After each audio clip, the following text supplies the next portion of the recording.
Le 15 novembre, c'est la fête du roi. On célèbre ça chaque année depuis 1866.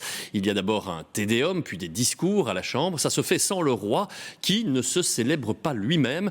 Sans le roi donc, mais avec Bart De Wever. Le Premier ministre a profité de l'aubaine pour rappeler la nécessité de prendre des mesures socio-économiques pour le pays. Paul Lonsin.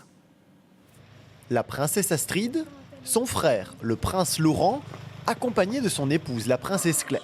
Tous les trois venus représenter la famille royale ce matin pour fêter le roi. Le roi, c'est le ciment de la Belgique. C'est très important et la famille est aussi importante. Oui. Pour moi, ça a du sens. C'est un moment de fête où on prie pour notre famille royale, on la célèbre aussi, on célèbre notre roi. Et donc c'était important de venir ici à la cathédrale des Saint-Michel et Gudule.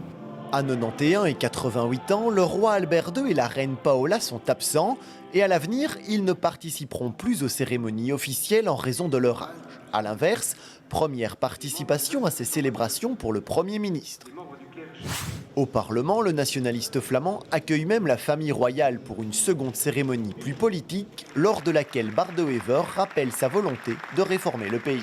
Moet België voor andere Europese landen ook een voorbeeld van vertrouwen en verantwoordelijkheid kunnen zijn.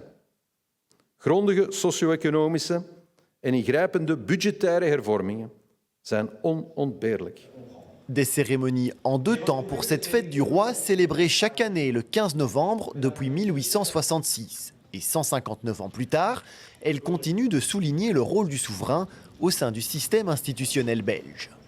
C'est un rôle de facilitateur de solutions, c'est aussi quelqu'un qui est exigeant et qui a raison de l'être pour s'assurer que les pouvoirs de cet État travaillent dans la concorde pour pouvoir améliorer la situation de notre population. En temps de parfois bisbrouille au sein du gouvernement, il rappelle l'importance de se mettre d'accord, de se mettre à table pour faire avancer le pays.